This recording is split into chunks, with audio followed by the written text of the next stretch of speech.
বাংলাদেশের প্রশাসনিক হৃৎপিণ্ড সচিবালয়। দীর্ঘ কয়েক দশক ধরে এই ১ নম্বর ভবনটি দাঁড়িয়ে আছে ইতিহাসের সাক্ষী হয়ে, কিন্তু বয়সের ভারে আজ এটি কুঁজো। ৬ মাত্রার ভূমিকম্প হলেই ধসে পড়ার আশঙ্কা। তাই জরাজীর্ণ কাঠামো সরিয়ে সেখানে মাথা তুলবে ২১ তলার এক অত্যাধুনিক টাওয়ার। প্রায় ২,৮৭,০০০ বর্গফুটের এই বিশাল কর্মযজ্ঞের ব্যয় ধরা হয়েছে ৬৪৯ কোটি টাকা, যেখানে থাকবে আধুনিক লিফট, সেন্ট্রাল এসি আর শুভজায়নের ছোঁয়া। কিন্তু এই বিশাল বাজেটের আড়ালে লুকিয়ে আছে বিতর্কের দানা।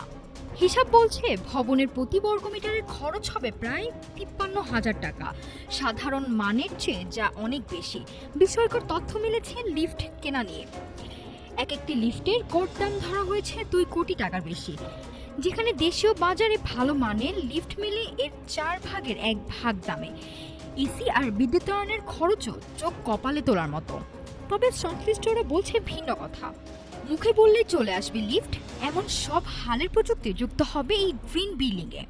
২০২৯ সালের মধ্যে শেষ করার লক্ষ্য নিয়ে প্রকল্পটি কাল সোমবার উঠেছে একনেফ সভায়। অত্যাধুনিক কর্মপরিবেশ নাকি বিশাল বাজেটের আড়ালেই অর্থের অপচয়? তবে নীতি নির্ধারকদের সবুজ সংকেত পেলে দৃশ্যপট থেকে চিরতরে হারিয়ে যাবে পুরনো ১ নম্বর ভবন, আর ডানা মেলবে ২১ তলার নতুন আকাশ ছোঁয়ার স্বপ্ন। সচিবালয়ের স্থানাভাব দূর করতে এই উদ্যোগ বড় সমাধান হতে পারে, তবে উচ্চাভিলাষী খরচের লাগাম টানা না গেলে তার শেষ পর্যন্ত কতটা যৌক্তিক হবে সেটাই এখন দেখার বিষয়।